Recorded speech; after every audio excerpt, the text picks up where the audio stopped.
Hey everybody, I'm Jeff Straw, Director of Marketing here at Pyramind.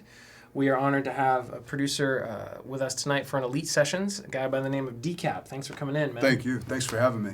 Yeah, so we're going to get rolling with his Elite Sessions here in just a few, and before we jump into that, I thought I'd have a little one-on-one time with him and ask him a few questions for the fans at home. So, Decap, sort of a cliche question, I'm sure you've been asked a million times, but how'd you get started in music? So I've always like from the first time I heard hip hop, from the first time I heard Snoop, Dre, I always felt the raw energy and the passion in the music. And I think from a very early age, being inspired by those sounds, I wanted to, kind of embody that passion and create it through my own soundscapes, through my own expression. So it was really some of the forefathers in hip hop that inspired me to then go on to create my own stuff. Cool. So what's your main instrument, if you have one? My main instrument, I pretty much dabble into a lot of keyboards, but I'm more on the production side of things. I play the Ableton push like an instrument, so that's what I call my instrument. And we're going to get into that in the session, which I'm excited about. I've seen video, so I'm stoked. Yeah. So if you can remember, what was your first paid gig? My first paid gig? Yeah. Oh, man. So when I was in ninth grade, when I was making beats, I sold this 4-beat package, and each beat I ended up selling for $12.50. So I sold 4 beats for $50. And what did you spend the $50 on? Oh, man. Probably like CDs or something like that. I probably bought like some hip-hop albums or something like that. That's awesome. Or I might have saved it to buy studio monitors. Who knows? Something that has to do with hip hop. So do you DJ too, or are you strictly a producer? Strictly production. Nice. But I, one thing is I've always had the kind of identity as a producer. Like I would always make tracks to shop to the majors, but now it's a little different where I'm not just a producer. I'm also, I want to market myself as a solo artist. So my sets are reminiscent of what some people might call DJ sets, but I'm playing my own production. I'm playing my own tracks. So I do stuff kind of in the same vein as what DJs do, but it's really I'm playing my own tracks. I'm playing my own production. Yeah, we see more and more of that in the electronic space. Less, I think, in the hip hop space, man. That's kind of a cool thing that you're doing in that realm. It's not. It hasn't really caught on yet, which is kind of cool because it puts me in a position where I get to try new things and hopefully pioneer some new ideas and bring that idea across the world. That's fantastic, man. So we talked about influences already. So it might be tough to pinpoint, but is there a track or an album that you produced that you're just the most proud of out of anything you've worked on? Man. Is there one? Yeah, I cool. would say so because I would have to say my album Omni Love. Yeah. And also something that's coming out in the future that I don't want to talk about yet. But my album Omni Love, that was a project that I sat down and I had full creative control from every single sound to the mix to the sound choices and the energies. I feel like it really embodies a comprehensive in essence, it embodies the essence of what I wanted to communicate through my music. So I feel like Omni Love was the best example of that. That's out right now. So that's funny because I had some questions about that down here. So let me scroll down a little. Cool. You've got the opening track, Invocation, has got that dope Jocko sample, right? From what's the track? From Portrait of Tracy. Yep. And I noticed too that you just got such a cohesive vibe. So was that, I know you took a bit of a hiatus from the music scene, right? For a while, kind of went off and did some soul searching. Yep. Was this shortly after that you came back and did this record? Yeah. Because it sounds like it's very inspired. Yeah. I took some time off from music probably around 2009. Okay. From 2009 to 2011, I really, I dabbled with music in that time, but it wasn't like a profession. I really took a step back and really got into meditation. I was real passionate about spirituality and, different aspects of that. So I was really seeking to find a deeper connection with myself and how I fit in the world, how I fit in the grand scheme, and also I think the music needed to take a back seat so I could align all those factors. And Omni Love was definitely a product of some of that searching, and as is everything I'm doing now. I feel like I'm more connected with myself than I've ever been. And I mean, that record especially, it feels very centered.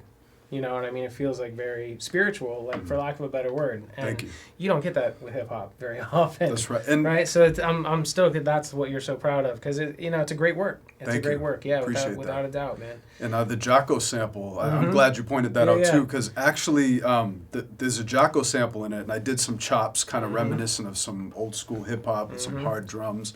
And I also I made that track with another producer, Jay Essential, who's a longtime friend and an artist that I work with. And we made that track together, and he pointed out this other song that I knew of too by SWV, and it used the same sample. So we combined both of them. So some of the vocal samples are SWV track. Cool. So we kind of blended the Jacko era and SWV, more like the 90s. 70s and 90s plus you. Yeah. I love it.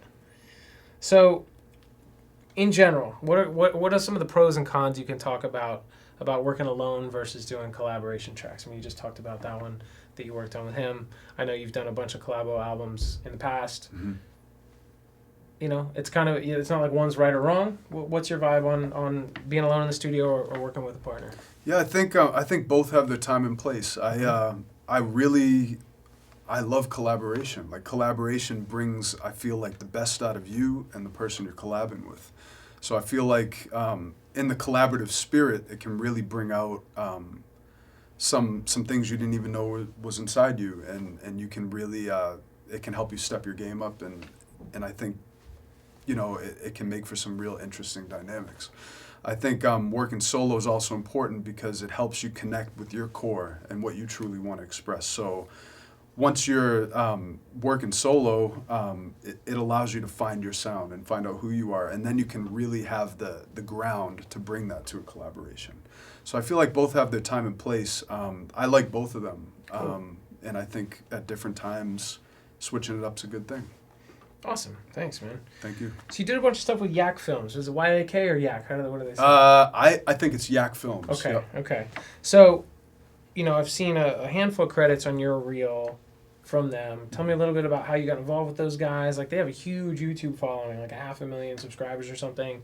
Did you notice a lift once you kind of got in that camp and see some visibility and...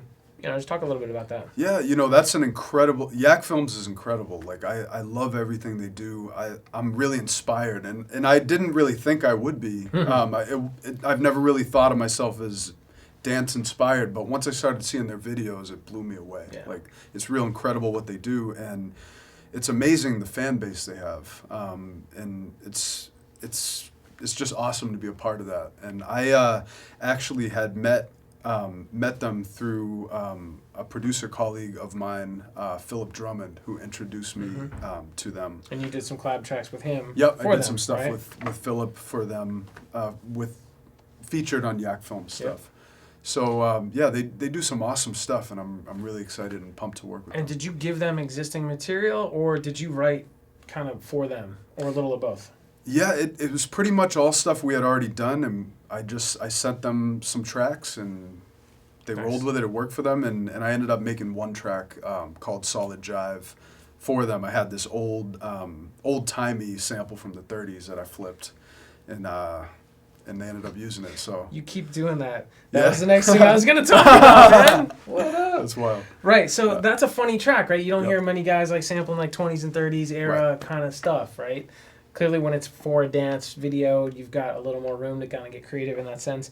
Where was your source material? Like, where'd you go to kind of grab that and talk about a little, like, so that's your sampling different, or like kind of riff on that? A friend of mine who passed away, who just passed away, she really liked this track. Okay. And I had met her when I was going through my meditation discovery phase, and she was meditating. And she just recently passed, God bless. But she inspired me to flip that track, because it's a song she always likes, so it reminded me of her. Nice. Oh, that's cool. That's a great story, man. All right, so let's talk a little about sample clearance or sampling in general versus like tracking out your own stuff. Are you much of a player in the studio? Will you kind of noodle around and chop up your own loops and samples, or do you like to go to source material to start with? Sure. I mean, things always change. I started out in the sampling realm, but lately I've been doing my own stuff. Like I do play my own stuff. Sometimes I sample, it'll give me ideas, but lately I've been really into playing my own stuff. Cool. But, whatever fits the moment, like I'm always open to anything creative, and I love doing stuff outside the box too. So, from the legal sort of clearance, because I got a sync and licensing background, if you're working on something that's just going to be a self-release Bandcamp kind of project, and you sample Jocko, you probably don't really care, right? You just go ahead and put it out. Yep. Hope no one's watching that gives a shit about that, right? But let's say you're shopping a track to Snoop, or you're not shopping just to major labels in general. You're probably a lot more careful about that sort of thing. Right. Or do you just kind of put it all on the table and say, hey, this has something that needs to be cleared. We're going to have to work that out if you pick up this track. So in your experience, how's that gone? This is my take on it. A lot of guys have different takes on this. A lot of industry professionals who I respect and all that. But for me, I don't think it's a good idea to use samples and stuff that you intend to be mainstream. If you can do it, cultivate a relationship with musicians. Work on your own musicianship. That's where I'm at. I play it a lot. Like for the Snoop track, I did all live percussion. I started it with a hand clap, and everything I did was 100% original, 100% royalty free. And I feel like, honestly, since I've been doing that, I feel even more connected with my work. I feel like samples have their time and place, but even if you sample, like experiment a little bit with your own sounds. I think it's you'll find something cool in there. That's awesome, man. That's my take on it. No, that's great. Well, I mean, that pretty much wraps up almost everything. I wanted to talk a little bit before we go about your main platform. You've talked about this is Ableton and Push. What did you start on? Like, what was your first kind of production rig back when you were selling beats for $12.50? Yeah. And like, how has it evolved, and how has technology really changed Decap as a producer? Sure. So my first piece of gear was a Roland Boss SP202 sampler. And with that, I had a tape deck, a Tascam Porta 2 tape deck, and a HR16 drum machine. So that was how I got my start. Then I've evolved to using the computer and MPCs and different things. And then in 2008, I moved to Ableton. And I feel like, I don't know, I can't really see myself permanently changing, at least right now. Like, I really love that software. And it just fits everything I want to do. It's a beautiful thing. Hey, man, well, thanks so much for coming in. Thank you. We look forward to seeing you rock out. And thanks again, everybody. I'm Jeff, Decap. Stick around for the Elite Sessions. Thanks so much. Thank you.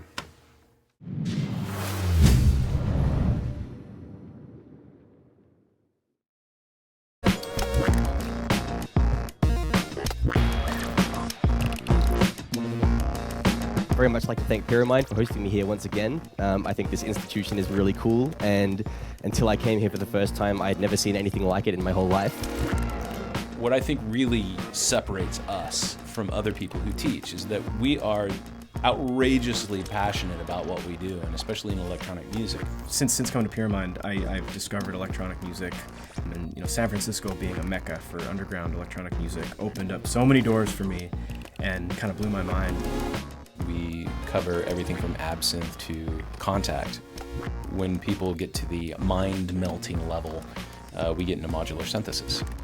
Everything about native instruments, everything about Logic synths down to the finest detail. We learned it all. The fundamentals of understanding how things work, that's just essential. But then beyond that, there's so much more, and that's where it gets into just a lot of the artistic side of like the creative approach of why you do something, not just how.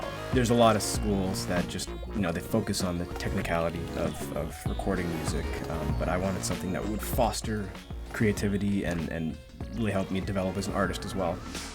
Each of our genre-specific programs comes in 4 levels.